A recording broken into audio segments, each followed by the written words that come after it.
as a child waiting to be delivered, this is the way I returned to my Mother Earth. And the reason why they had the figurines, because it was a belief that if you didn't take some representation of the black woman, your mother, with you to your grave, you could not make it safely to heaven. That's where the first concept of angels came from. Read it in the book, because I can't describe it in that African Woman, the Original Guardian Angel, because they found a lot of these figurines with wings on them. But the very same feminine force which brought you here was the one that received you at death.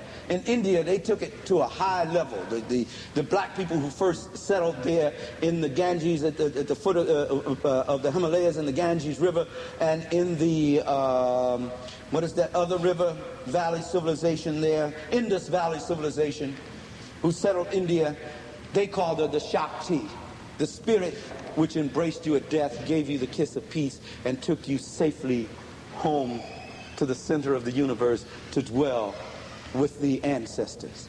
That was the concept of African woman in those days, and it was one of the things that inspired African men. So, here again are some of those figurines. The artist's conception of what is misnomer the Hottentot, who lived about 40 to 100,000 years ago, all over the world. The symbol of worship. What did I say? All over the world. Where?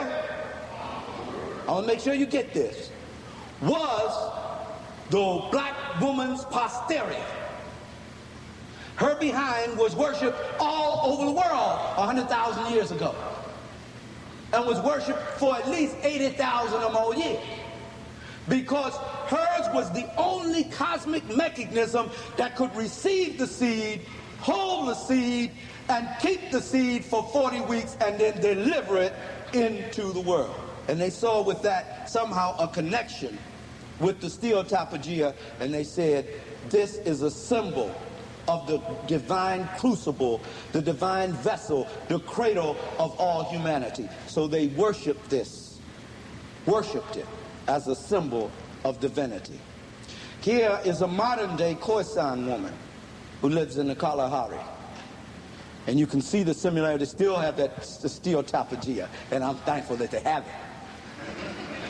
When you go to modeling school, what do those white folks tell you? Tuck it in. They're trying to tell, wow, in antebellum slavery, they were walking around putting bows on the back of them, what they say the song, Western song, buttons and bows. They were putting bows back there to make it look bigger, put something there to make the pancake look like something. Because they got tired of white men. Not that I'm proud of that. I wish they'd never touched a black woman, but they got tired of them running after these finely built black women. And so now they tell you there's something wrong with you being that way. That was the mark and symbol of beauty throughout the world.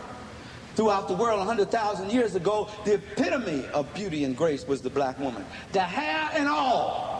She didn't feel like she had to fix nothing. That she didn't have to attack her face and body because her face and body was divine. She just took good care of it. I don't know why the Lord keeps bringing that to fore tonight, but please don't blame it on me. If you want to get angry with somebody, get angry with the Creator. Right, Sister Masana?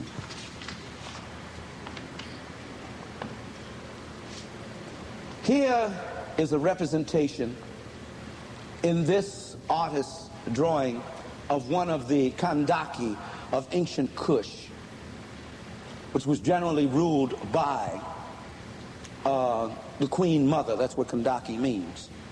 As a matter of fact, the throne upon which a king sat represented the lap of his mother, because it was women who developed the system of governance, as well as mathematics, the alphabet. The first house was built by women as an extension of her womb. That's why even today on the continent you will see many houses built what? In the round. The cities were built as an extension of her womb. The city of Paris in France is named after one of our great goddesses, one of our deities. Who is it? Isis. Par-Isis is it in Latin, and they brought it into the French language to mean Paris. And the word for house in ancient Kemetan, or Egyptian as you call it, and the word for mother are one in the same in their language. That's how the connection was made. Well, this